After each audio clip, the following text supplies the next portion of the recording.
Biglang umuwi ng maaga ang milyonaryo at natigilan ng makita niyang bumagsak sa basang damo ang kanyang 7 taong gulang na anak na babae. Nanginginig ang mga kamay habang pilit na inaabot ang saklay na tinaboy palayo ng kanyang madrasta. Marumi ang kanyang damit sa putik, halong luha at hikbi habang umiiyak. "Mama, ibalik mo ang saklay ko." Sa sandaling iyon, nagkawatak-watak ang marangyang anyo ng kanilang mansyon na naglantad ng matinding katotohanan. Bago tayo magsimula sa kwento, mag-iwan ka ng comment sa baba. Sabihin mo kung saang syudad ka nanonood, simulan na natin. Ang tawa at usapan ay umalingaw-ngaw sa malawak na hardin sa likod ng mansyon ng Hamilton sa Upper East Side. Ang mga kalalakihan na nakasuit at ang mga kababaihang nakaglam na damit ay nagtaas ng baso ng pulang alak, nag-uusap ng may pinagpraktisang ganda. Ito ang mundong talaga namang gustong-gusto ni Olivia Monroe, makislap, marangya, ang lugar kung saan palaging gusto niyang maging sentro ng pansin. Si Olivia Monroe, 35 taong gulang, ang pangalawang asawa ni Richard Hamilton, ay lumitaw na parang reyna. Suot niya ang isang nakakasilaw na dilaw na gown. Ang buhok niya ay nakabun na mataas, may mga perlas na nakalagay sa leeg niya, hawak ang baso ng alak. Ngumiti si Olivia ng matamis sa bawat bisita, ang mga salita niya ay kasing lambot ng seda. "Ang saya na nandito kayong lahat."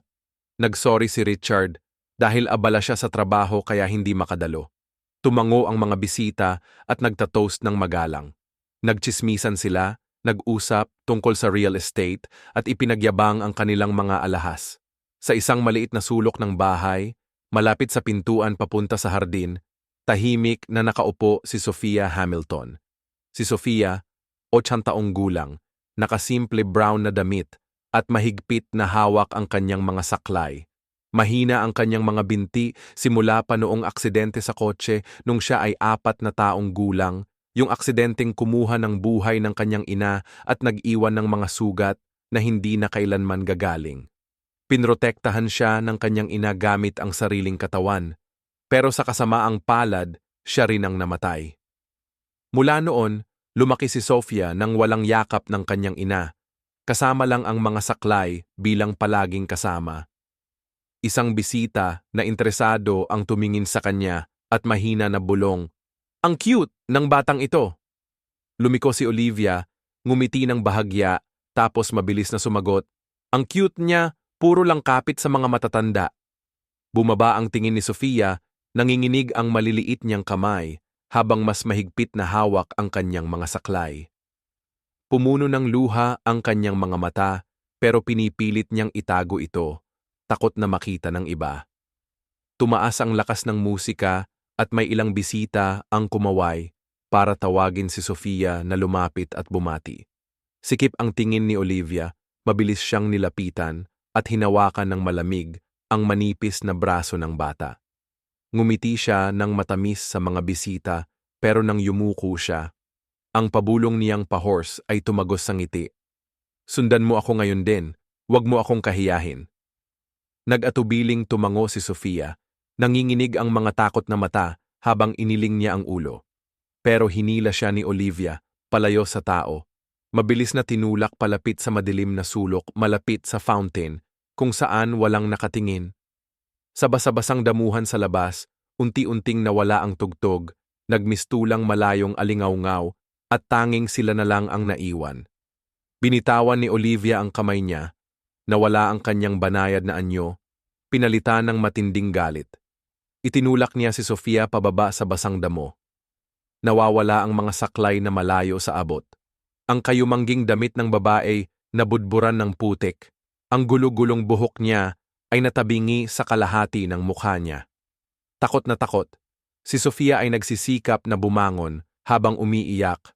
"Mama, pakiusap, ibalik mo ang saklay ko, hindi ako makakatayo." Lumapit si Olivia, ang mga mata niya ay kumikislap ng malupit na damdamin, ang tinig niya ay matalas at puno ng galit. "Wala kang kwenta kundi malas lang, ikaw ang dahilan kung bakit namatay ang nanay mo. Kung hindi dahil sa'yo, Hindi siya sana namatay sa aksidenteng yon. Isa kang sumpa at dadalhin mo pababa pati ang tatay mo. Sumpa, wala kang kwenta sa pamilya namin. Naputol si Sofia nang may halong luha at putik sa pisngi niya. Pasensya na. Ayoko sana na mamatay sina mama at papa. Biglang tumawa si Olivia ng matinis. Bawat tawa parang kutsilyo na tumutusok. Naririnig mo ba? Wala kang nagmamahal sa'yo. Anino ka lang na nagpapalabo sa pangalan ng Hamilton. Buong buhay mo, wawasakin ka lang ng kahihiyan. Yumuko si Sofia, mahigpit na niyakap ang natitirang tungkod sa tabi niya, parang huling hininga niya yon. Mahina niyang umiyak sa tahimik na gabi. Kasabay ng banayad na ugong ng fountain at ang mahina na amoy ng mga bulaklak na dala ng hangin, biglang bumukas ang malalaking pintuan ng mansion. Lumabas si Richard Hamilton, 42 taong gulang, isang kilalang real estate magnate sa New York. Tinawag siyang Man of Steel dahil sa kanyang matinding estilo sa negosyo, pero sa likod ng tagumpay na iyon ay may trahedya. Ang pagkawala ng kanyang asawa na iniwan siya kasama ang isang maliit na anak na babae. Hindi niya talaga natutunang makinig ng maayos noon. Ngayon, pinili niyang iwan muna ang trabaho at dinala ang isang regalo at isang maliit na... Nagdala siya ng kayumangging teddy bear para sorpresahin ang anak niya, pero nang makita niya ang tanawin sa harap niya, parang natigilan siya. Nakaluhod ang maliit niyang anak sa basang damuhan, may luha sa mukha, habang nakatayo si Olivia sa ibabaw niya na may nakakakilabot ng ngiti. Parang na-stuck si Richard, nahulog ang kahon ng regalo mula sa kamay niya, at gumulong ang teddy bear sa bato. Umalingaw-ngaw ang boses niya na parang bagyo. Olivia! Biglang tumigil ang tawanan at musika sa loob ng bahay. Naging mabigat ang hangin at parang huminto ang lahat ng gumalaw. Nangangatog pa rin si Sofia. Inabot niya ang kamay sa nahulog na tungkod, ang boses niyang nanghihina. Mama, pakiusap, ibalik mo sa akin yung mga tungkod ko. Lumakad si Richard papunta sa damuhan. Pula ang mga matang naglalagablab, parang taon ng pinigilang galit ang biglang sumabog. Nagmadali si Richard pababa ng hagdan, tumatapak ng malakas ang mga leather shoes niya sa mabatong sahig. Nakatutok ang mga mata kay Olivia, pero agad bumaba nang yumuko siya para tulungan si Sofia na nakaluhod sa damuhan. Shocked ang maliit na batang babae, umiiyak sa pagitan ng mga hininga, mahigpit na hawak ang braso ng ama niya. Biglang nagbago ang ekspresyon ni Olivia, sumugod siya pasulong, ang tinig niya biglang naging matamis. Bakit ka bumalik ngayon? Gusto ko lang naman turuan siyang maging independent, sobrang matigas ang ulo niya, hindi siya nakikinig. Biglang umalis si Sofia mula sa mga bisig ni Olivia, nanginginig siya, maputla ang mukha, patuloy ang iyak niya, ang boses niya wasak at hindi pantay. Tumingala si Richard, ang mga mata niya parang matatalim na blade, mababa at mabigat ang boses niya. Olivia, ano ba ang ginawa mo? Biglang tumahimik ang hangin, nanahimik ang mga bisitang naroon sa party, nakatingin sa kanila. Palapit sa tagong sulok ng hardin na puno ng mga bulong ng kuryosidad, doon lumitaw si Maria Gonzalez, ang tapat na katulong ng pamilya. Mga 50 anyos na siya, maliit ang tangkad, at ang mukha niya ay halatang pinagdaanan na ang hirap. Halos lumapit si Maria, pero pinigilan siya ng matalim na titig ni Olivia. Umiurong siya habang mahigpit na hawak ang laylayan ng damit. Puno ng pag-aalala ang mga mata habang nakatitig kay Sofia. Pinilit ni Olivia na ngumiti at lumapit kay Richard, sinubukang hawakan ang kamay nito. Nagkamali ka ng intindi. Gusto ko lang sana na maging mas matatag siya. Para hindi masyadong umasa si Sofia, tinanggal ni Richard ang kamay niya. Yumuko siya ng dahan-dahan at niyakap si Sofia sa kanyang mga bisig. Kumapit ang babae sa kanyang leeg, nanginginig ang buong katawan at patak-patak ang luha na bumabasa sa kanyang itim na suit. Daddy, naputol ang boses niya, parang isang sinulid na malapit ng pumutol. Takot na takot ako. Mas mahigpit na niyakap ni Richard ang kanyang anak. Naglalagablab ang mga mata habang nakatitig kay Olivia. Ang mga bulong sa paligid ay naglaho sa kanyang isipan. Ang imahen ni Sofia na umiiyak habang nakaluhod sa damuhan ay lalong lumalamig sa kanyang puso, hindi mabura. Isang bisita na nasa gitnang edad. Si William Harris, isang matagal ng kasosyo sa negosyo, ay umiling at tahimik na lumakad palayo. Bago siya lumabas ng gate, lumingon siya kay Richard. Ang mga mata niya ay puno ng awa at pagkadismaya. May isang babae na bumulong sa kanyang asawa. Hindi ko akalain na makakakita ako ng ganito. Natigilan si Olivia. Ang mukha niya ay umputi, pero makalipas ang ilang sandali, ay naibalik niya ang kanyang kalmado at tumindi ang boses. Richard, hindi ka patas. Dumating ka sa bahay sa pinakamasamang oras, hindi mo man lang sinubukang intindihin, tapos ako pa ang sinisisi mo. Sinubukan kong palakihin siya, tinitiis ko araw-araw ang kapalaluan niya, tapos ako pa ang pinarurusahan na parang kontrabida. Malupit ang boses ni Richard, bawat salita parang hampas ng martilyo. Nakita ko mismo, hindi ko na kailangang may magsabi pa. Yumakap si Sofia sa leeg ng tatay niya, ang mga luha sa mata niya habang mahina niyang bulong. Tatay, sana wag na siyang manatili dito. Napatingin si Olivia ng matigas, unang beses na nakita niyang may takot sa mata ng bata, pero sa halip na magsisi, ngumiti siya ng malamig. Grabe naman, paano pa naman isang pilay na bata ang magpapalayo sa'yo sa asawa mo? Wala siyang kwenta, Richard. Pabigat lang siya, nahihila sa'yo pababa habang buhay mo. Hindi na nakatanggap ng katahimikan si Maria. Lumapit siya. Nanginginig ang boses pero matatag. Pasensya na po, Ginoong Hamilton, pero madami na akong nakita na ganito. Palagi siyang sinusubukang takutin si Miss Sofia. Hindi ito ang unang beses. Ang mga salita ni Maria ay parang huling suntok. Napikit ng mahigpit si Richard, nanginginig ang mga kalamnan sa mukha niya dahil sa bigat ng pinagdadaanan. Lumiko siya habang hawak ang anak na babae at diretso siyang pumasok sa sala. Agad na umatras ang mga tao, iniwan si Olivia na nakatayo mag-isa sa dating maliwanag na hardin na ngayon ay nawala na ng ilaw. Sa loob ng sala, maliwanag ang ilaw. Inilapag ni Richard si Sofia sa mahabang sopa at nilinis ang putik sa damit niya gamit ang isang tela. Humahagulhol pa rin ang batang babae. Mahigpit na hawak ang maliit na kamay ni Richard na parang natatakot na mawala siya. Sinundan ni Olivia ang tinig na puno ng pagka-urgent at desperadong kumapit sa kanya. Richard, kailangan mo akong pakinggan. Hindi ko sinadyang manakit. Gusto ko lang sanang matutunan niyang maging matatag. Kung palagi mo siyang poprotektahan ng ganito, palaging mahina siya. Lumiko si Richard. Matalim ang mga mata na parang bakal at seryoso ang boses. Lumabas ka sa bahay ko ngayon. Biglang nanahimik ang kwarto. Tanging iyak ni Sofia ang narinig. Sumasakit sa dibdib ni Richard na para bang tinutusok ng mga palaso. Mas mahigpit niyang niyakap ang anak, umatras para tuluyang takpan si Sofia gamit ang sarili. Namutla si Olivia, nanginginig ang mga labi, pero pilit pa rin siyang ngumiti ng pilit. Lumapit siya at bumulong. Medyo may halong pakiusap. Kalma lang, Richard.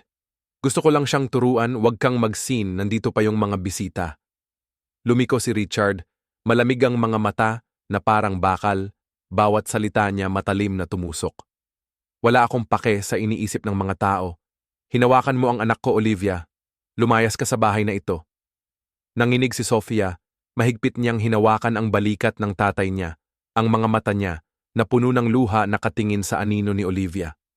Umiyak ang bata, nanginginig ang mga labi, pero wala siyang marinig na tunog. Biglang nagbago ang ekspresyon ni Olivia. Nawala yung peke niyang tamis. Pinalitan ng galit na sigaw. Bulag ka ba, Richard? Hindi mo ba nakikita na pabigat lang siya? Ika'y ikukadena niya habang buhay. Hindi mo na muling maitataas ang ulo mo. Dahil sa sigawan niya, napakaba ng loob ng iilang natitirang bisita kaya tahimik silang umalis. Nagyelo ang hangin sa sala. Mas mahigpit na niyakap ni Richard ang anak niya. Ang mga mata niya'y naglalagablab ng galit na hindi pa nakikita ng iba. Lumayas ka bago pa ako tumawag ng pulis para hilahin ka palayo, Maria Gonzales, matagal ng kasambahay ng pamilya. Agad siyang lumapit nang makita ang lahat ng nangyari. Mahina ang mga kamay na magkakahawak pero malinaw at matatag ang tinig niya. Mrs. Monroe, pakilabas po kayo ng bahay agad. Sa parehong sandali, may isang kalalakihang nasa gitnang edad na nakasuot ng itim na Amerikana ang lumabas sa pintuan. Si John Anderson, ang tsuper ng pamilya Hamilton ng mahigit 10 taon, kalmado at seryoso. Lumakad siya papunta at binuksan nang maluwang ang pintuan sa harapan. Malaya na ang daraanan, ma'am. Lumayo si Olivia ng isang hakbang, nang hina ang mukha at nanginginig sa galit. Lumingon siya, hinahanap-hanap ang loob ng silid. Pero lahat ng katulong umiwas sa kanyang tingin, wala nang tumindig para sa kanya. Magsisisi ka, Richard, sigaw niya, matalim ang boses na parang bakal. Huwag mong isipin na tapos na to dahil tinaboy mo ako, magkikita tayo ulit. Tumapak siya ng malakas sa kahoy na sahig, bawat hakbang matalim at mabigat. Nang mawala siya sa pintuan, pinagsarhan ni John Anderson ng malakas. Umalingaw-ngaw ang tunog sa malawak na sala, tuyot at walang awa. Sa sandaling iyon, ang tanging narinig lang ay ang mga pabulong na iyak ni Sofia, maliit pero nakakatakot. Yumakap ng mahigpit ang maliit na babae sa dibdib ng kanyang ama, nanginginig na parang maya nakakaligtas lang sa kuko ng mandaragit. Umupo si Richard sa mahabang sopa at inilapag ang anak sa kanyang kandungan. Kumuha siya ng basang tela at pinunasan ang dumi na nananatili pa sa damit nito, nanginginig ang mga kamay niya na halos hindi niya makontrol. Ibaba ang ulo, bumulong siya ng may pagpilit sa tinig. Pasensya na, pinahintulutan kitang magdusa ng sobra ang tagal. Itinaas ni Sofia ang kanyang tingin, namumula pa ang mga mata niya at puno pa ng takot. Nanginginig ang mga labi nang magsalita siya. Tatay, hindi mo ako iiwan, di ba? Biglang huminto si Richard sa paghinga, parang nagkalito, sumikip ang dibdib niya. Wala siyang masabi nang makita ang luha ni Sofia na muling pumapatak, sumusunog sa kamay niya. Nakatayo sa hangin ang tanong, tumusok diretso sa puso ni Richard na parang isang matalim na kutsilyo. Binuksan niya ang bibig pero walang lumabas. Parang natigil ang lalamunan niya sa matinding katahimikan. Tanging mahinang iyak ni Sofia ang naririnig lang habang nakaupo si Richard na tahimik, hinaharap ang masakit na katotohanan. Ang pagitan nila ng anak niya ay naging isang malaking bitak na. Sobrang lalim para ayusin. Nanahimik si Richard, mahigpit niyang hinawakan ang mga balikat ng anak niyang babae. Tinitigan niya si Sofia, ang mga mata nito na malalaki at nanginginig habang naghihintay ng sagot. 1 segundo, tapos 2. Sumikip ang kaniyang lalamunan. Sa halip na agad magsalita, niyakap ni Richard ang anak niya sa dibdib at bumulong ng mabigat ang hininga.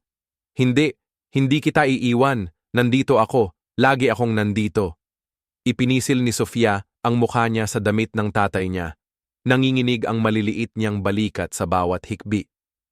Diniligan ni Richard ang ulo niya. Dahan-dahang hinahaplos ang mga hibla ng buhok na basa ng pawis. Ang sala na dati puno ng ingay biglang naging tahimik na tahimik hanggang narinig niya ang mahihinang pagtibok ng marupok na puso ng kanyang anak na babae. Itinaas ni Richard ang baba nito at tumingin diretsyo sa namumula nitong mga mata. Pinilit niyang panatilihing kalmado ang boses. Sabi mo nga, ano ba ang ginawa ni Olivia sa'yo nitong mga nakaraang araw? Natigilan si Sofia, may kumislap na takot sa kanyang mga mata. Mabilis siyang umiling at halos bumulong. Hindi ko kaya, kung sabihin ko, magagalit siya. Itatapon niya ulit ang mga saklay ko. Nakatayo si Maria Gonzalez sa tabi nila, nakapisil ang mga kamao, namamaga ang mga mata sa pagluha. Pagkatapos ng sandaling pag-aatubili, kinumpirma niya ang kanyang tapang at nagsalita. Mr. Hamilton, pakiusap, pahintulutan niyo akong magsalita. Hindi ito ang unang beses na nasaksihan ko ito. Ilang ulit na niyang pinipilit ang dalaga na kumain ng mag-isa. Minsan malamig pa ang pagkain na binibigay sa kaniya. Pinagbabawalan pa nga niya ang bata na lumabas sa hardin.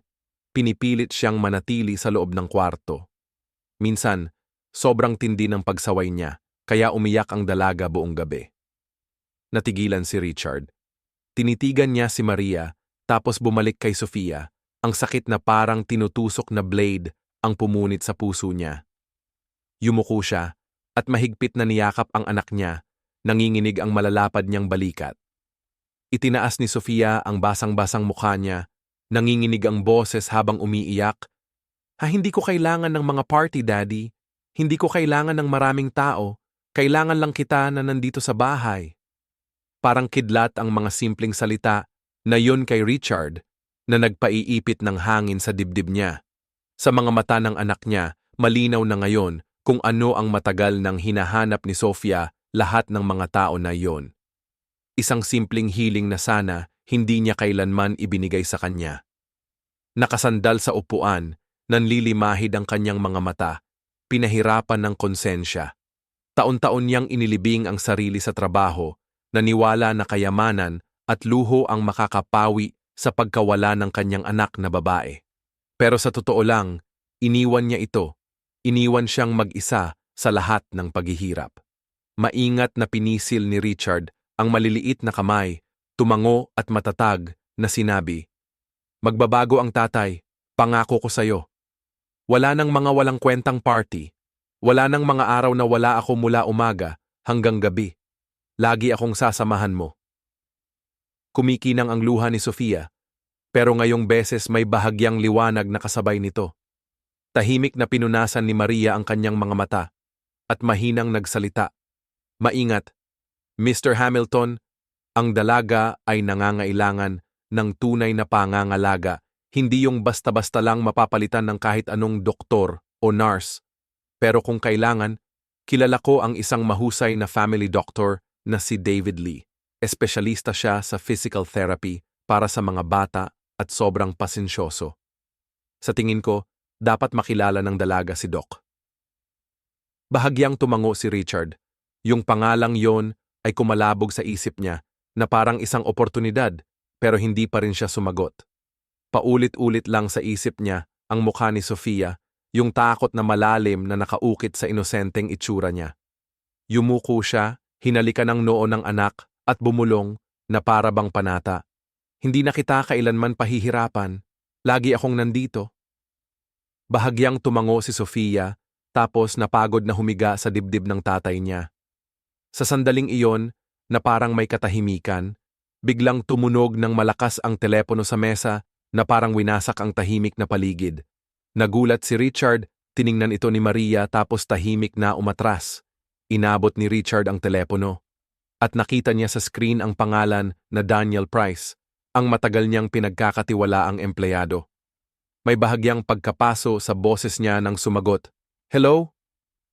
Sa kabilang linya, urgent ang boses ni Daniel, "Mr. Hamilton, may seryosong problema tayo, may na-leak na mahalagang data ng kumpanya." Mahigpit na hinawakan ni Richard ang telepono, kumulimlim ang mga mata niya. Lumingon siya sa anak na babae na nakasandal pa rin sa balikat niya. Pumipintig ng masakit ang dibdib niya, nahahati sa 200, pamilya o karera. Ang tunog ng urgent na tawag ay umalingaw-ngaw sa tahimik na sala. Habang nanahimik si Richard, nanginginig ang tingin niya dahil sa gulo ng damdamin. Tumingin siya pababa sa kanyang anak, nasasaktan ng puso, habang tanong sa sarili kung magkakaroon ba siya ng lakas para protektahan ang pamilya at sabay na ayusin ang career na unti-unting bumabagsak. Pinagsasalpak ni Richard ang telepono sa mesa. Mabilis ang hininga niya, ang isip niya parang gulo ng buhol na walang labasan.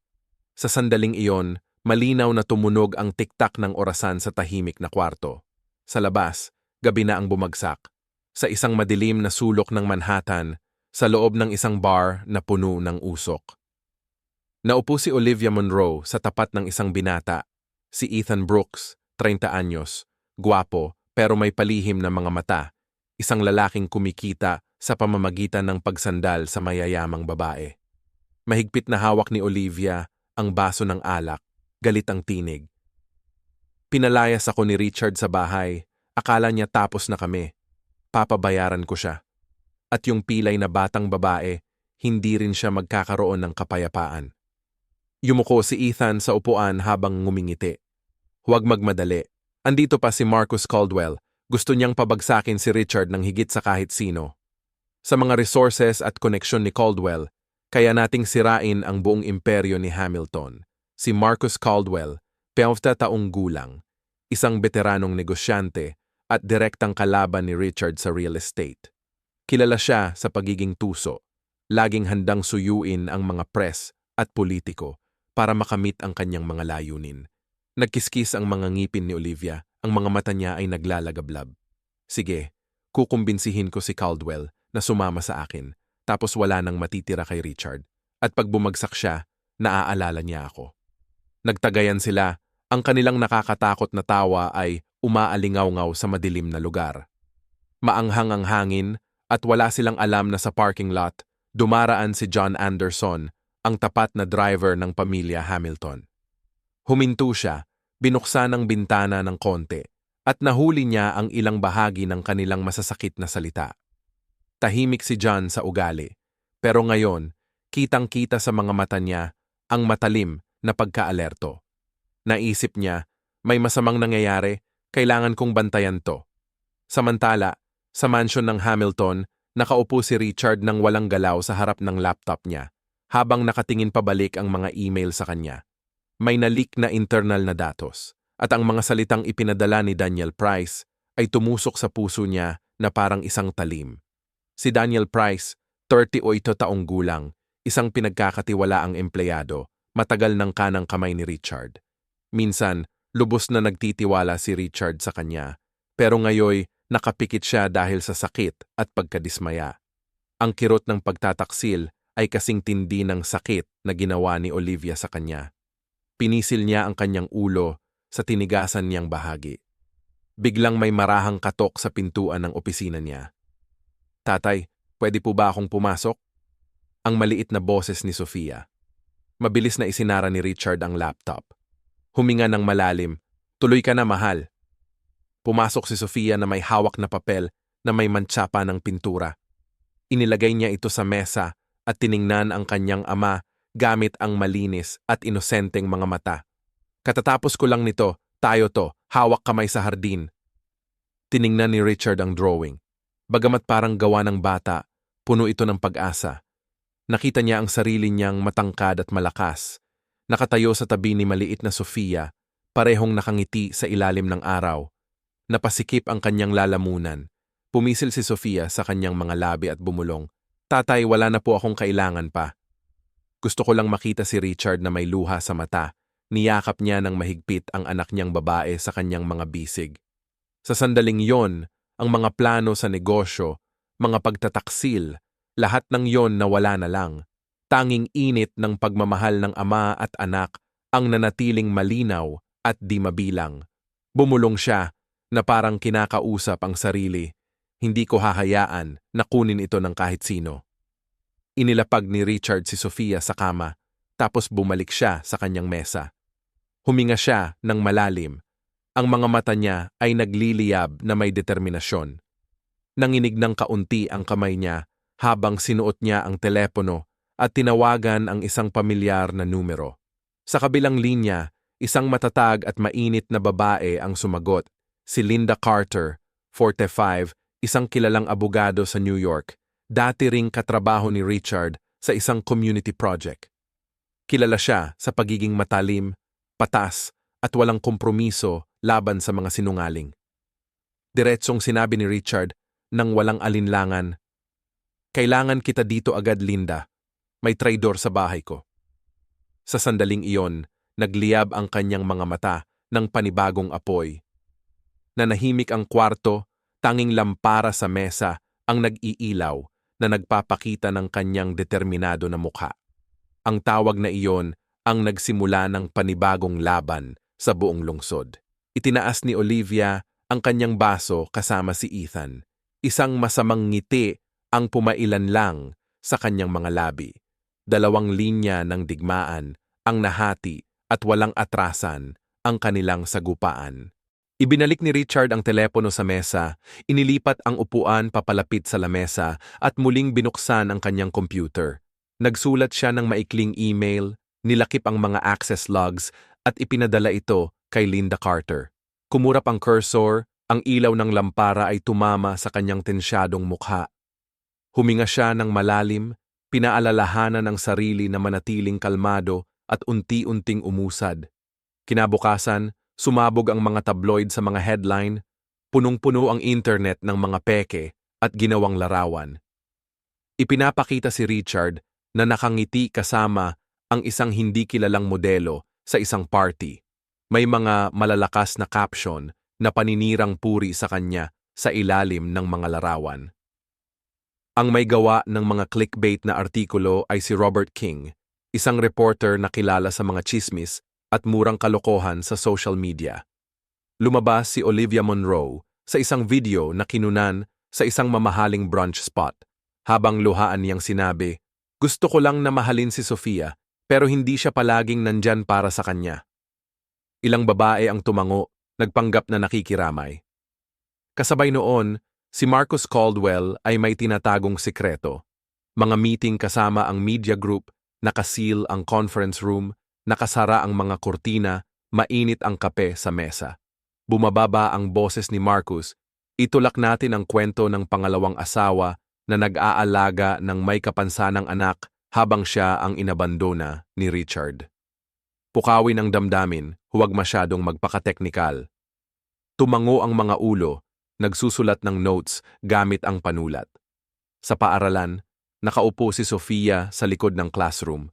May manipis na benda sa kanyang pulso mula sa gasgas kagabi. Sa recess, ilang bata ang nagtipon sa paligid niya. Isang batang lalaki ang tumaas ng baba. "Ayaw ka ng tatay mo, nakakahiya ka lang sa kanya." May isa pang sumingit, sabi pa nga ng iba, "Mas mabait pa yung stepmom mo." Tinalikuran ni Sofia ang mukha niya, namumuo ang mga luha sa mata niya. Sinubukan niyang manahimik, pero basang-basa ng luha ang damit niya. Dumaan si Grace Miller, ang homeroom teacher na mga 32 taong gulang. Huminto siya, tiningnan ang grupo ng mga bata, tapos si Sofia. Kinabig niya ng bahagya ang mesa. "Tama na, lumabas kayo." Nagkawatak-watak ang mga bata, pero nabulong pa rin ng mga mapanuyang ngiti. Lumapit si Grace, ibinaba ang boses niya. "Sofia, ayos ka lang ba?" Yung babae bahagyang tumango. Saig si Grace tapos nag-take note sa electronic logbook, contact parent tungkol sa emosyonal na kalagayan ng estudyante. Nang hapon, umulan ng konti.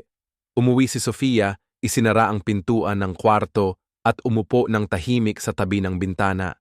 Kumatok si Maria dala ang hapunan pero umiling si Sofia. Kalaunan, nasa labas si Richard at mahinahong nagtanong, "Pwede ba akong pumasok?" Bahagyang bumukas ang pinto, iniabot niya ang maliit na cake. "Kain ka ng konti." Umiling si Sofia, huminga ng malalim. Pagkatapos ay bumulong siya. "Naniniwala ka ba sa akin, Dad? O iniisip mo rin ba na pabigat na ako?" Umupo si Richard sa gilid ng kama at niyakap siya ng mahigpit. Dahan-dahan niyang sinabi bawat salita ng malinaw, "Alam mo, ikaw ang dahilan kung bakit patuloy akong nabubuhay." Napilas ang labi ni Sofia. Bahagyang humupa ang tensyon sa balikat niya, pero pula pa rin ang mga mata. Inilagay ni Richard ang cake sa mesa at pinatpatan ang likod ng kamay niya. "Kung may sasabihin man na masakit sa'yo sa school, sabihin mo agad sa akin. At kung ayaw mong magsalita, pisilin mo lang ang kamay ko ng isang beses, maiintindihan ko." Tahimik na umalis si Maria sa hallway. Pero bumalik siya bitbit ang isang itim na USB stick. Inilagay niya ito sa mesa sa kwarto ni Ginoong Hamilton at hinaan ang boses. "Ginoong Hamilton, ito yung nahanap ko sa lumang opisina ni Olivia. Baka walang kwenta pero baka meron din." Tiningnan siya ni Richard. "Saan mo nakuha yan?" Sagot ni Maria. "Nasa ilalim na drawer, sir. Sira yung kandado. Natagpuan ko habang naglilinis. Sa tingin ko dapat mo agad itong tignan." Isinaksak ni Richard ang USB sa computer. Lumabas sa screen ang isang folder na pinangalanang Steadicam na may mga maiikling video clip. Binuksan niya ang isang file. Medyo malabo ang video pero halatang halata si Olivia na pumapasok sa opisina niya ng gabi na. Nakasuot siya ng gloves, pumaling-paling, umupo sa desk niya, binuksan ang monitor, tapos sinaksak ang isang kakaibang device sa USB port ng desktop. Kinagat ni Richard ang ngipin, tapos pinindot ang isa pang clip. Hawak ni Olivia ang ibang phone Binuksan niya at ang liwanag ng screen ay sumasalamin sa mukha niya. Sa likod niya, na mirror sa glass ng cabinet, ay si Ethan Brooks, isang binatang lalaki na nagbabantay sa pinto. Binuksan niya ang folder na may label na Captures. Nasa loob ang mga screenshot ng messaging app na puno ng usapan. Yung group name ay MBEBMC. Sunod-sunod ang mga mensahe, nakuha ni Ethan ang schedule ng meeting at listahan ng mga assets. Pinadala ni Olivia kay Marcos. Ngayon, siguraduhing burahin lahat ng bakas, Marcos. Sige, bukas ilalabas ang artikulo tungkol sa second wife sa front page. Ihanda na ang phase 2. Nag-scroll pa si Richard, may mga timeline, listahan ng mga reporter, at halaga para sa suporta ng media. May paalala pa. Olivia, ang batang babae ang magiging kahinaan niya, tuloy-tuloy lang ang hampas sa kanya. Hawak ni Richard ng mahigpit ang mouse, pumuti ang mga ugat sa kamay niya. Huminto siya, dahan-dahang huminga, tapos nagbukas ng draft email para kay Linda, nilakip lahat ng files mula sa USB, at nagsulat ng maikling note, Direct evidence, please initiate immediate legal action. Pinindot niya ang send. Sa hallway, huminto ang maliliit na yapak ni Sofia sa labas ng pinto. Nakita niya ang likod ng tatay niya na parang naninigas habang nakatuon sa screen. Nagatubili ang bata, tapos marahang tinap ang tatay niya. Lumikot si Richard sa upuan, napalambot ang ngiti niya sa galit, nakakabugalang sa mga mata niya. Gusto mo bang umupo dito sa tabi ko? Dahan-dahang tumango si Sofia habang hinihila ang upuan dahil masakit pa ang pulso niya. Nilapit ni Richard ang upuan, inilagay ito sa tabi niya. Tahimik na umupo ang mag-ama, nakikinig sa patak ng ulan sa bintana. Naramdaman ni Richard ang pag-vibrate ng telepono niya. May text mula sa hindi kilalang numero. Pinapahiya mo ang sarili mo. Magkita tayo sa pahayagan bukas ng umaga. Tinitigan niya ang mga salita. Mabigat ang mga mata pero kalmado pa rin ang boses. Ayos lang yan, mahal, nandito ako. Yumuko si Sofia sa balikat niya. Bahagyang umungol si Maria habang nagdadala ng tasa ng mainit na tsaa at inilapag ito. Kung kailangan mo pa ng kahit ano, tawagan mo lang ako. Tumingin siya sa screen, nakita ang mga mensahe at bahagyang pinilas ang kamay niya. Alam kong hindi siya titigil. Tumango si Richard at hindi tayo susuko. Lalong bumuhos ang ulan. Bumalik si Richard sa computer. Binuksan ang isa pang folder na may mga litrato ng wire transfers kay Robert King. Nakalagay sa nota, bayad sa artikulo, priority headline. Nagngingit-ngit siya ng ngipin pero kalmado. Muling sinesave ang ebidensya, inaayos at pinapangalanan muli ang folder para maipadala ulit at ligtas. Sa wakas, humilig siya pabalik sa upuan, tumitingin kay Sofia na ang ulo'y nakahilig na parang inaantok sa kanyang balikat. Inilagay ni Richard ang manipis na kumot sa kanya habang ang isang kamay naman ay hawak pa rin ang mouse na nakatutok sa file na MBEBMC. Doble niyang kinlik ang bagong file at biglang lumitaw ang dosenang mensahe. Si Olivia at Ethan na nag-uusap tungkol sa detalye ng kanilang susunod na pagkikita kay Marcus para sa huling patama sa reputasyon ni Richard. Pumikit at niyakap ni Richard ang kama sa kanyang kama. Ang malalim niyang tinig ay nagbago sa bulong. Tapos na ang laro. Maingat niyang dinala si Sofia sa kanyang higaan. At inakay niya ang kumot hanggang dibdib niya. Bumalik siya sa mesa, kinolekta lahat ng files mula sa USB, pinagsama sa isang package at tinawagan si Linda Carter sa video. Lumabas sa screen ang mukha ng isang babae na may maitim na buhok at matalim ang mga mata, kitang-kita na alerto siya. I-send mo lahat sa akin, sabi ni Linda ng diretsyo. Titingnan ko agad. 10 minuto lang, nandun na si Richard sa opisina ni Linda sa Madison Avenue. Maliit lang ang meeting room, pader niya ay salamin at maliwanag ang puting ilaw. Assistant ni Linda ang nandoon. Naglaga ng pitsel ng tubig sa mesa at sinara ang pinto sa likod niya. Si Linda, mga 45 taong gulang, kilala sa pagiging matatag, nakaitim na suit noong araw na yon, may suot na steel band na relo sa pulso. Malalim pero mainit ang boses niya. Sige, sabi niya. Habang binubuksan ang folder, nakakadala lang ni Richard at mabilis na tiningnan. Mga group chat messages ni na Olivia, Ethan at Marcus, late night access logs, mga screenshot ng bayad sa mga tabloid. Dito huminto si Linda sa isang video clip, pinalaki ang imahe mula sa security camera sa hallway ng Whitmore Hotel kung saan nagkita sina Olivia at Ethan sa ika-14 na palapag. Saktong panahon, yung paninira sa kanya nang may kumatok sa pinto. Pumasok ang isang matangkad, malapad ang balikat, medyo matandang lalaki na naka-navy blue na suit. Kitang-kita ang police badge niya sa belt. Ipinakilala siya ni Linda.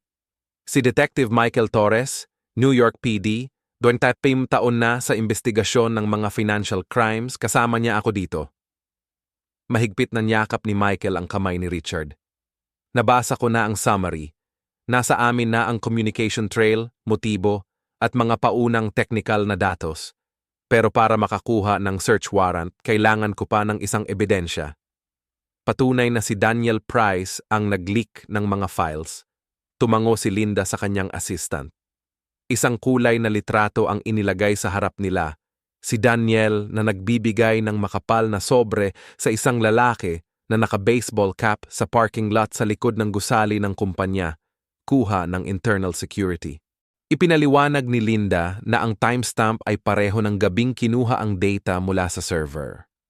At ito pa, ipinakita ng keycard logs na ginamit ang ID ni Olivia ng 2 beses sa pintuan ng opisina ng chairman bandang hating gabi.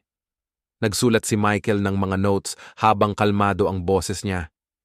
Hihilingin kong kumpiskahin ang mga gamit ni Daniel kasama ang mga telepono ni na Olivia at Ethan, pati na rin ang security footage ng hotel.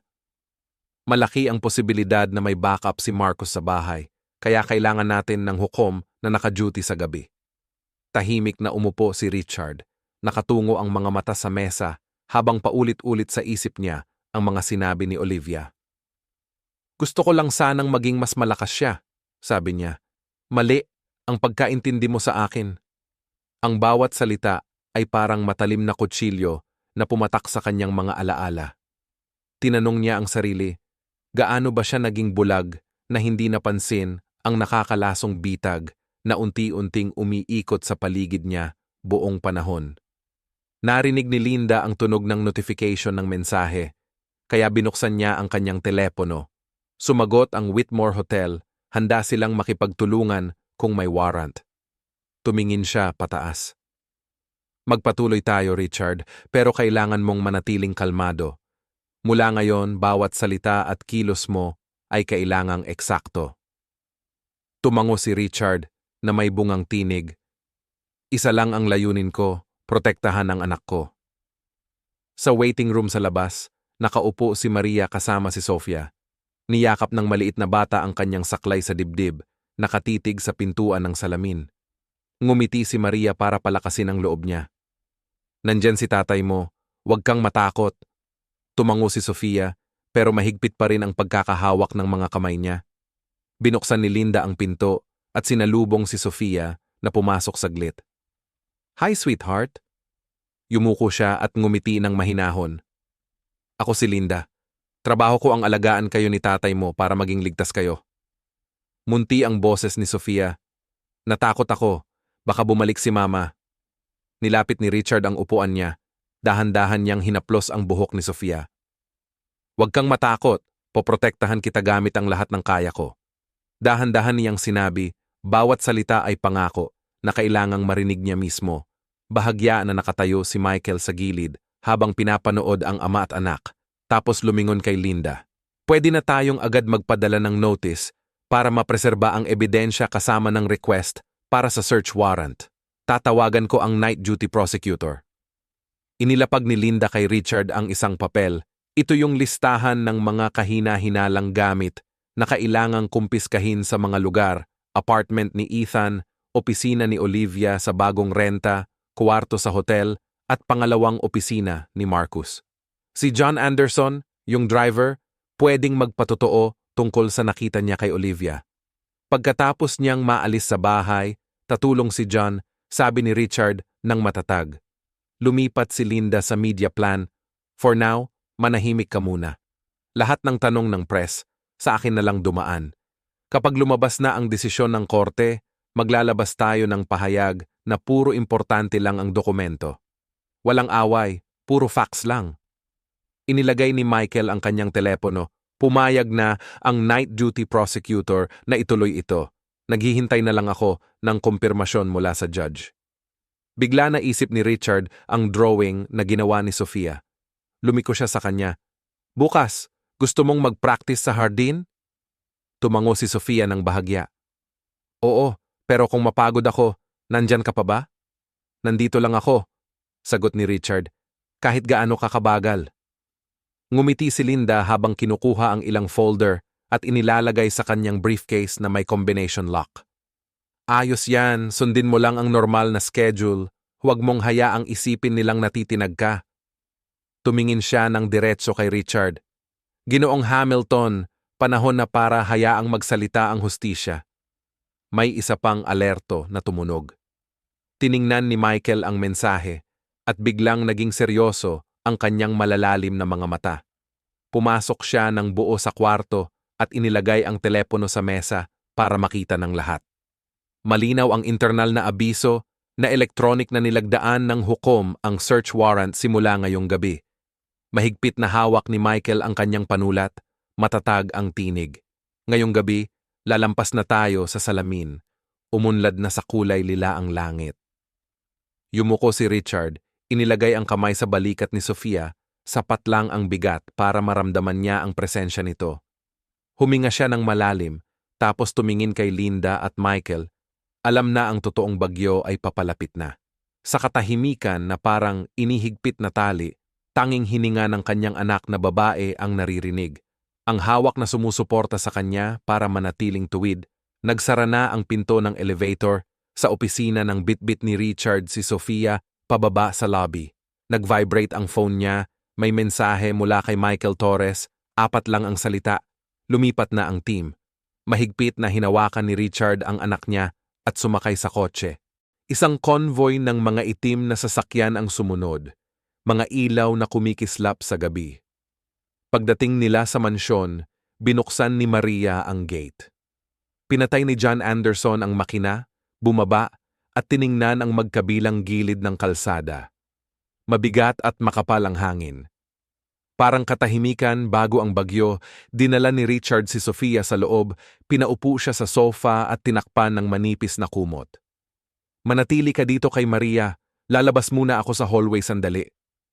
Tumango si Sofia, mahigpit na hawak ang gilid ng kumot. Sa labas, biglang umingay ang matinis na preno ng sasakyan na sumira sa katahimikan. 3 sasakyan ng NYPD ang huminto sa harap ng hagdan. Si Michael Torres ang unang bumaba, kasunod si Sergeant Laura Bennett, isang babae na nasa 40s na may malinaw at matatag na boses. Itinaas niya ang warrant. NYPD, may utos kami. Sa sandaling iyon, mula sa dulo ng hallway, biglang may tunog ng nabasag na salamin. Lumingon si Richard. Nakatayo si Olivia sa pintuan ng study. Medyo nag-iiba ang tindig. May hawak na kalahating bote ng alak. Gulo ang buhok niya. Katabi niya si Ethan Brooks. Ang kanyang damit ay mabilis na naibotones. Amoy pabango na hinaluan ng alak ang paligid. Lumayo si Maria, halatang nag-iingat ang mga mata. Lumapit si Laura, matatag ang boses. Mrs. Olivia Monroe, Mr. Ethan Brooks, kayo ay dinidikta para sa investigasyon. Ilagay ninyo ang mga telepono sa mesa. Napangiti si Olivia na parang nang-aasar, nakasandal sa pintuan. Sa anong karapatan kayo pumasok dito?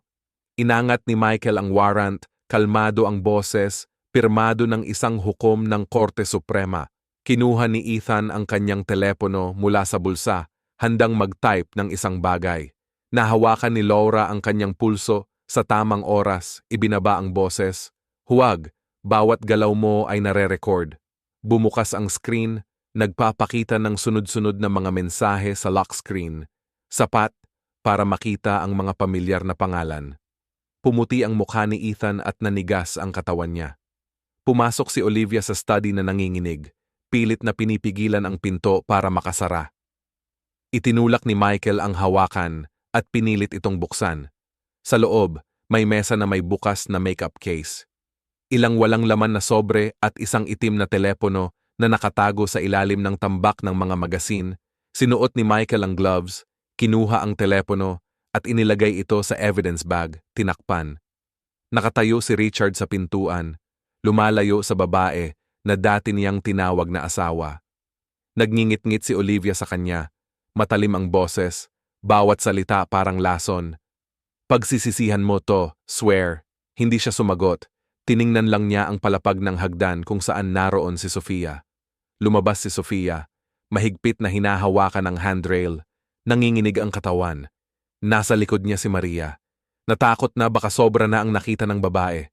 Tumaas ang tingin ni Olivia, nagliyab ang mga mata niya, at sumigaw sa huling pagtatangka na saktan ang bata. Hindi kailanman makakatakas sa sumpa ang batang iyon. Pasanin siya, malas sa bahay niyo. Richard! Richard! Mabilis na bumaba si Richard ng hagdan. Inilagay ang mga braso para takpan si Sofia. Sumabog ang tinig niya sa galit. Huwag mo na siyang hawakan ulit.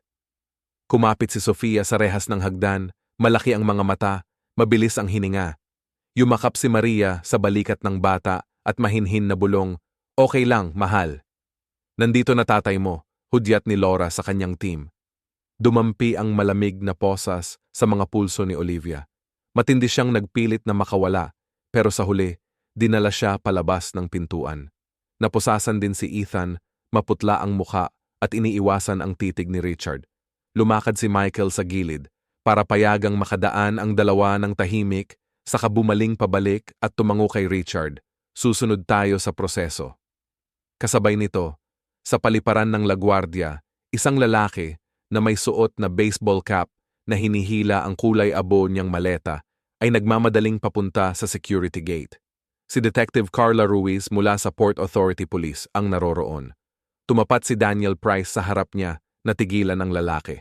May warrant kami para sa inspeksyon at detensyon. Sinubukan ni Daniel na magprotesta pero may 2 pulis na agad sa kanyang tabi. Maingat pero matatag na sabi ni Carla, "Pakiusap, sumama ka na sa amin." Agad inilagay ang kanyang telepono at laptop sa evidence bag. Sa lock screen, may kumikislap na notification. "Marcus, tapos na ba?" Ilang milya ang layo sa labas ng Caldwell Holdings headquarters, nagkalat ang mga reporter. Umunlad ang balitang headline, kasangkot sa money laundering, pagmanipula ng media, si Harriet Bloom, ang Chief Financial Officer. Lumabas siya sa gilid ng tao at nagbigay ng maikling pahayag. Sinuspinde ng Board of Directors si Marcus Caldwell habang iniimbestigahan pa sa loob ng kumpanya. Bumagsak ang stock ni Caldwell sa ticker, isa-isang kinansela ng mga partner ang mga appointment. Pinagsara ni Marcus ang pinto ng opisina niya nang malakas, maputla ang mukha at walang sumasagot sa paulit-ulit na pagtawag sa telepono. Sa mansyon ng Hamilton, habang dinadala si Olivia sa pasilyo, hinalin niya ang ulo niya isang huling beses. "Richard, hinding-hindi kayo magkakaroon ng payapang pamilya dahil sa babaeng yan." Pinutol siya ni Richard, ang boses niya ay matalim na parang bakal. Sabi ni Michael, "Tama na." Tapos 2 pulis ang hinila si Olivia palabas ng pinto. Pumasara ang pinto, unti-unting humina ang tunog ng sirena hanggang sa tuluyang nawala. Tahimik na. Tanging tiktak ng orasan at ang nanginginig na hininga ni Sofia ang naririnig. Lumingon si Richard papuntang hagdanan at inangat ang kamay. "Halika, anak." Mabagal na naglakad si Sofia, medyo nanginginig ang mga tuhod, pero hindi niya iniwan ang hawak sa rehas. Pagdating niya sa huling baitang, bumagsak siya sa dibdib ni Richard. Amoy pa rin ang bahagyang amoy ng ulan sa gabi sa kanyang buhok. "Tatay, natatakot po ako." Muntik lang ang boses niya, parang hininga lang ng hangin. Mahigpit siyang niyakap ni Richard, ramdam ang kirot sa dibdib niya, parang tinutuklaw. "Walang sino man ang sasaktan ka ulit," ang dahan-dahang sabi niya, pinapansin bawat salita na parang minamarka sa pader ng bahay. Lumapit si Michael, ibinaba ang boses. "Unahin nating ihatid ang report bukas ng umaga. Nakasil na ang telepono, computer, at mga CCTV sa hotel. Na-detain na si Daniel sa LaGuardia." Tumingin siya kay Sofia at pilit ng ngumiti ng mahinahon. Ligtas ka na ngayon. Dinikit ni Maria ang kamay niya sa balikat ni Richard. Hahayaan kong lagyan ko siya ng mainit na gatas. Sinara ni John Anderson ang kurtina, sinigurong nakalock ng maayos, tapos umatras papasok sa pasilyo. Dinala ni Richard si Sofia sa mahabang sofa. Nangangatog pa siya, pero unti-unting bumalik ang normal ng paghinga niya. Yumuko siya at pinindot ang noo niya sa noo ni Sofia na para bang nagpapasa ng tahimik na pangakong poprotektahan siya. Mahigpit na hinawakan ni Sofia ang kwelyo ng ama niya. Bumulong na takot pa rin ang laman ng puso. Daddy, natatakot po ako. Yinikap siya ni Richard ng mahigpit, isang pangakong tumitibok sa dibdib niya na parang matatag na tambol. Simula ngayon, wala nang makakasakit sa'yo. Isinara ni Richard ang pinto pagkatapos dalhin ng mga pulis si Sofia sa taas at nanatili siya sa tabi niya hanggang huminahon ang paghinga nito. Kinabukasan, hawak niya ang kamay ni Sofia habang bumababa sila sa hagdan ng korte. Kasama nila si Michael Torres na may hawak na tambak ng mga nakasarang files. Malamig ang hallway at maliwanag na puti ang mga ilaw sa kisame. Sa loob ng korte, si Judge Eleanor Shaw na nasa early 50s, kilala sa pagiging istrikto pero patas, ay malinaw na binasa ang hatol. Olivia Monroe, Ethan Brooks, Daniel Price. Bawat pangalan ay sinundan ng sentensya. At may utos ng pagbabayad sa likurang hanay, matatag na nakatayo ang kinatawan ng taga-usig na pumirma sa record. Wala si Marcus Caldwell, nagsiksikan ang mga pagdinig niya sa civil cases. Biglang umatras ang mga kasosyo niya sa mga kontrata at bumagsak bigla ang reputasyon niya. Tumahimik ang mga kamera, humina ang pag-click at wala na talagang nagtatanong kay Richard ng mga mapanuyang tanong tulad dati. Sa labas ng korte, maikling buhok na reporter ang mahinang nagpakilala. Ako si Karen Lu mula sa Chronicle. Gusto ko lang sabihin tama ang ginawa mo. Bahagyang umiling lang si Richard at mas mahigpit na hinawakan ang kamay ng kanyang anak na babae. Hindi siya nangailangan ng papuri. Ang kailangan niya ay kapayapaan para kay Sofia. Sa mga sumunod na araw, nagbago ang pakiramdam sa bahay. Tuwing umaga, dinadala ni Richard ang kanyang anak kay Dr. David Lee, isang pediatric physical therapist.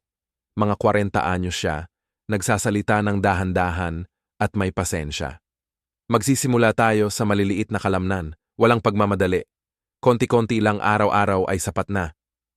Sinubukan ni Sofia ang mga ehersisyo sa balanse, basa ang noo sa pawis. Umupo si Richard sa tabi niya, binibilang ang ritmo kasama niya. 12 out 13. Ang galing nun, nung napagod na yung pulso niya, iniabot niya sa kanya yung tubig. Walang sinabi, nilagay lang yung mainit at matatag na kamay niya sa likod niya para maramdaman niyang hindi siya nag-iisa sa school. Naglakad si Miss Grace sa hallway, tumingin kay Sofia mula sa malayo, tapos ngumiti, senyales na ayos lang. Tumigil ang mga bata sa pagbulong, pinalitan ng awkward na bate. Nagbago rin ang opinyon ng mga tao sa labas nang lumabas yung article ni Karen sa gitnang pahina, isang ama na piniling tumayo sa gitna ng bagyo. Nagsimulang pag-usapan ng mga tao ang tungkol sa pagbangon, tungkol sa pagtitiis, hindi sa sisi. Isang maagang umaga, ang langit ay may bahagyang gintong kulay. Dinala ni Richard si Sofia sa parke. Basa pa ng hamog ang mga kahoy na upuan. Malawak ang damuhan at ang daan na dinaraanan ay manipis, na parang sinulid sa paligid ng lawa. Inilapag ni Sofia ang kanyang mga saklay at sinubukan ang maiikling hakbang. Seryoso ang kanyang mukha, pantay ang paghinga, nanginginig ang mga binti pero maliwanag ang mga mata. Tatay, bulong ni Sofia nang huminto siya para magpahinga. Ayokong maawa ang iba sa akin. Gusto ko lang talaga na mahalin mo ako ng totoo. Lumuhod si Richard para tumapat sa kanyang tingin. Nagsubo siya ng malalim, ang boses niya nangangalit sa damdamin. Mamahalin kita ng buong puso ko. Sabi niya na parang minamarka ang pangakong yon sa buto niya. Ngumiti si Sofia, ngiti na hindi na natatakpan ng takot, kundi dahan-dahang bumubukas at mainit. Tumayo si Richard at iniabot ang kamay niya. 2 hakbang pa lang, pumango ng bahagya ang babae at mahigpit na hinawakan ang kamay niya.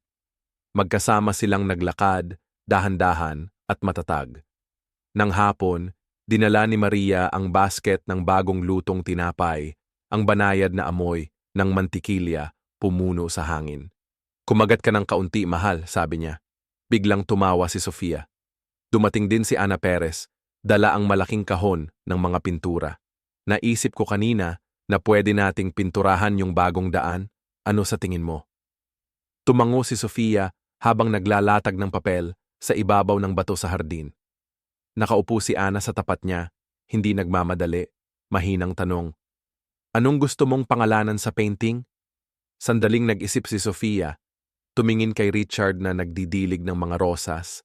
Nakarolyo ang mga manggas niya habang unti-unting nawawala ang liwanag ng hapon na nagkakalat sa damuhan. Maingat na hinalo ni Sofia ang mga kulay, ipininta ang 2 kamay na magkakahawak habang naglalakad sa daan na may liwanag sa dulo. Medyo sablay ang hagod ng brush niya pero klaro naman ang direksyon. Lumapit si Richard, yumuko, tapos natigilan nang makita ang painting. Hindi na kailangan pang ipaliwanag, alam niya agad kung ano ang ipininta ng anak niya. "Pwede ko bang makita?" tanong niya. Inabot ni Sofia ang painting gamit ang 2 kamay. Mata niya nakatingin, naghihintay. "Tatay, alam mo ba? Ngayon nakalakad na ako ng 3 hakbang pa." Ngumiti si Richard, inilagay ang kamay sa puso. "At dito, mas malayo na ang narating mo." Inilapag ni Maria ang mga tasa ng tsaa. Tinipon ni Ana ang mga pintura. Dumaan ang mahina na simoy ng hangin sa mga puno. At ang lahat ay pakiramdam ay mahalaga sa kanyang pagiging karaniwan, walang peke na tawa, walang banta, tanging tunog ng brush na dumudulas sa papel at ang ritmo ng tahimik na paghinga. Inabot ni Sofia sa kanyang ama ang isa pang painting. Larawan nila na magkahawak kamay habang naglalakad sa hardin, may liwanag na bumubukas sa unahan.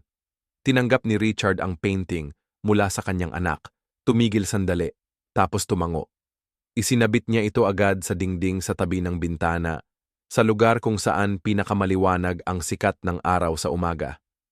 "Tuloy tayo bukas," malumanay niyang sabi. Ang kamay niya nakahawak sa likod ni Sofia, parang pangakong hindi mawawala. Ilang buwan ang lumipas, isang umaga ng tagsibol, presko, at banayad ang hangin. Ang mga bagong dahon, kumikislap na berde sa hardin, sa likod ng mansyon. Malinis at tuyo ang damuhang parang karpet. Nakatayo si Sofia sa tabi ng batong bangko, hawak ang bago niyang mga saklay na mas magaang at tamang-tama sa kanyang mga kamay. Nandoon si Dr. David Lee, may relo na pang stopwatch na kasabit sa leeg niya. Pinababa niya ang boses. "Ngayon susubukan natin ang bagong target. Bilangin mo ang sarili mong ritmo, hindi mo na kailangang tumingin sa relo ko." Nakatayo si Richard sa kaliwa niya. Bahagyang nakayuko para mahuli siya agad, dinala ni Maria ang isang pitser ng maligamgam na tubig at inilagay ito sa bilog na mesa.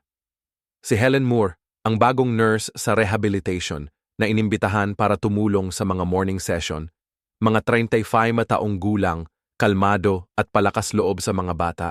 Mabilis na sinuri ang mga strap ng saklay. "Ayos ka lang ba, Sofia? Kung masakit yung pulso mo, bahagyang itilt mo lang yung hinlalaki mo."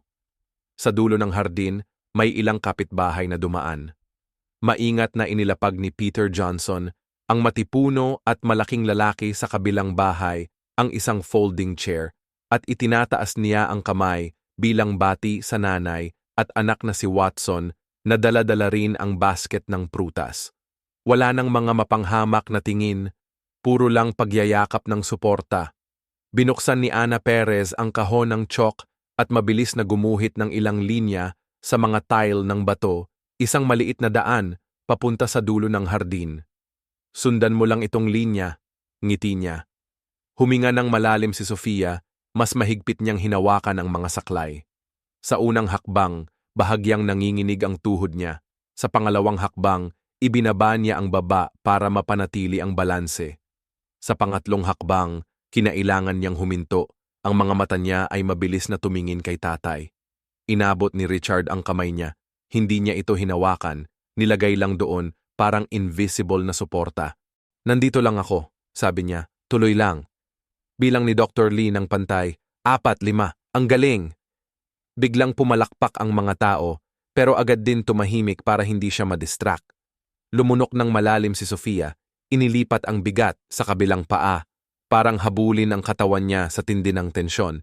Pero iba na ang tingin niya kumpara noong mga unang araw, hindi na siya umiwas, puro focus na lang. Daddy, mas lalayo ako ngayon, sabi niya habang hindi inaalis ang tingin sa chalk line. Hahanapin pa rin kita palagi, sagot ni Richard, bahagyang paatras ang boses. Subukan pa natin ng 2 hakbang, suhestyon ni Helen. Handa na ang mga kamay, pero may distansya pa rin. Tumango si Sofia, lumakad pa ng 1 hakbang, tapos isa pa. Nang tumapak siya sa huling tuldok ng chalk, bigla siyang natawa. Pawis ang tumulo sa noo niya na nagpapabasa sa ilang hibla ng buhok. Pinindot ni Dr. Lee ang stopwatch at ngumiti ng mabait. Bagong record to. Mas malakas na palakpak si Anna, sumabay ang mga batang Watson sa palakpak. Yumuko si Peter, nagsalita ng medyo malakas para marinig ni Richard. Maganda hindi dahil sa layo kundi dahil sa paraan ng paglakad ninyong dalawa. Lumingon si Sofia habang bahagyang nanginginig. Sumabay si Richard at sinabing, "Ayos yan, pahinga ka muna." Iniabot ni Maria ang tuwalya at dahan-dahang hinimas ni Helen ang pulso niya bago muling higpitan ang strap. "Ang galing mo, huwag kalimutang uminom ng tubig." Sandali lang, naglatag si Anna ng papel sa mesa. "Gusto mo bang mag-drawing ngayon?" Tumango si Sofia. Ipinatong ang kanyang saklay sa upuan at umupo. Nakatayo si Richard sa likod habang pinapanood ang maliliit na kamay na naghahalo ng mga kulay. May isang maputlang dilaw na guhit na kumikislap na parang sinag ng araw. Tapos may berdeng bahagi na pumuno bilang damo. Biglang lumitaw ang 2 tao sa gitna ng pinta, isa malaking tao, isa maliit, magkahawak kamay. Tumingala si Sofia. "Daddy, anong kulay sa tingin mo dapat ang langit? Ikaw ang bahala." Sagot ni Richard, "Sa'yo yan, langit mo yan." Pinili ng maliit na babae ang asul, pinahid ng manipis, tapos nagdagdag ng ilang puting ulap na dumadaloy. Habang nagsisimula nang matuyo ang pintura, tumayo si Sofia, inangat ang kanyang mga saklay, at maingat na gumawa ng ilang hakbang. Hawak-hawak ang painting sa dibdib niya, tumingin siya kay Dad, halong kaba at pride ang boses niya. Kinuha ni Richard ang painting at tumahimik, humupa ang tensyon sa balikat niya. Medyo sablay ang mga brush stroke, pero hindi nito natakpan ang liwanag na sumisilip sa hinaharap. Inilagay niya ang painting sa tabi ng ceramic vase, tapos humarap at niyakap ang anak niya, unang yakap nila pagkatapos ng ilang taon. Para siyang binuksan ang malawak na pinto sa dibdib niya. "Ang galing mo," mahina niyang sabi. "Hindi lang dahil nakalakad ka ng ilang hakbang pa, kundi dahil nangahas kang maniwala na kaya mo." Dumikit si Sofia ang noo sa dibdib ng tatay niya. Nakangiti na parang buwan ang mga mata niya. "Maglalakad pa ako ng mas malayo." Sa sulok ng hardin, tiniklop ni Dr. Lee ang stopwatch at mabilis na nakipag-usap kay Helen tungkol sa schedule ng training sa susunod na linggo. "Dagdagan mo ng hip balance exercise pero huwag mong bilisan agad yung intensity." Tumango si Helen habang sinusulat gamit ang lapis. Tinipon ni Peter ang mga upuan at kumaway bilang pamamaalam. Nilagyan ng mga Watsons ng basket ng prutas sa mesa at pinaalala na ilagay ito sa ref. Gusto niya to. Habang pataas ang araw, dala ng hangin ang amoy ng bagong gupit na damo at ang matamis na bango ng apple pie ni Maria. Dinala ni Richard ang anak niya sa damuhan at umupo sila. Binuksan niya ang bote ng tubig, inalok siya ng saglit na higop, tapos magkasama nilang tiningnan yung pinturang natutuyo sa sikat ng araw. "Tatay," bulong ni Sofia, "masaya ako kasi nandito ka." Sandali lang natigilan si Richard, tapos niyakap siya ng mahigpit. Hindi na niya kailangan magsalita ng marami, hayagang sumagot ang puso niya, tibay at linaw. Dumaloy ang gintong liwanag sa kanilang mga balikat. Ang mga dahon sa itaas ay nagkikiskisan na parang banayad na tugtugin sa likuran. Hindi na nagmamadali ang oras, lahat ay bumalik sa tamang lugar. Nakaupo sa damuhan ang ama at anak, magkatabi ang kanilang mga ulo. Pumikit si Sofia, kalmado ang kanyang paghinga. Tumingin si Richard sa mahina, ngunit kumikislap na guhit sa tiyok at ngumiti. Sa ngiting iyon, may kapatawaran siya sa sarili. Mahinang bulong niya, parang pangakong tinatapos. At ngayon, hinding-hindi na kita mawawala. Hindi nagtapos ang kwento sa luha, kundi sa paghahawak ng kamay ng isa pa. Patuloy lang si Sofia sa sariling lakad at natutunan ni Richard na tumayo ng matatag sa tabi niya. Ang mga masasama ay naipakita sa liwanag at napanagot sa batas. Ang mga mabubuti na may determinasyon at pagmamahal ay natanggap ang kapayapaang nararapat sa kanila. Iyan ang kwento ng Espiritu para sa puso na laging sumusunod. Ang mga sugat ay maaaring matagal gumaling, pero ang hustisya ay hindi nawawala at ang kabaitan ay palaging nakakahanap ng daan. Ang mga kwentong nakakaantig at nakaka-touch ay hindi lang para magpaiyak, kundi para paalalahanan tayong magkaroon ng tapang na piliin ang tama. Kung ikaw yung nakarinig kay Sofia na bumubulong ng "Kailangan kita, Dad," ano ang gagawin mo para masigurong ligtas ang bata sa bahay mo ngayon? Sa tingin mo, ano ang nagbago kay Richard bago at pagkatapos ng bagyo? Alin sa mga eksena ang pinaka-tumatak sa'yo? Yung sandali na naibalik yung saklay o yung pagbitin ng painting na may ilaw sa pader? Naniniwala ka ba na kaya ng kahit sino na maglakad ng isang hakbang pa basta may kasama silang naglalakad? Ayos ka lang ba ngayon? Saan ka nanonood? Kailangan mo ba ng pampalakas ng loob?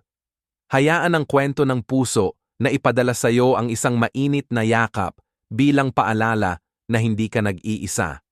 Kung naantig ka ng kwentong ito, ibahagi mo para may isa pang taong magkaroon ng lakas ng loob magsalita, para may isang batang maprotektahan pa.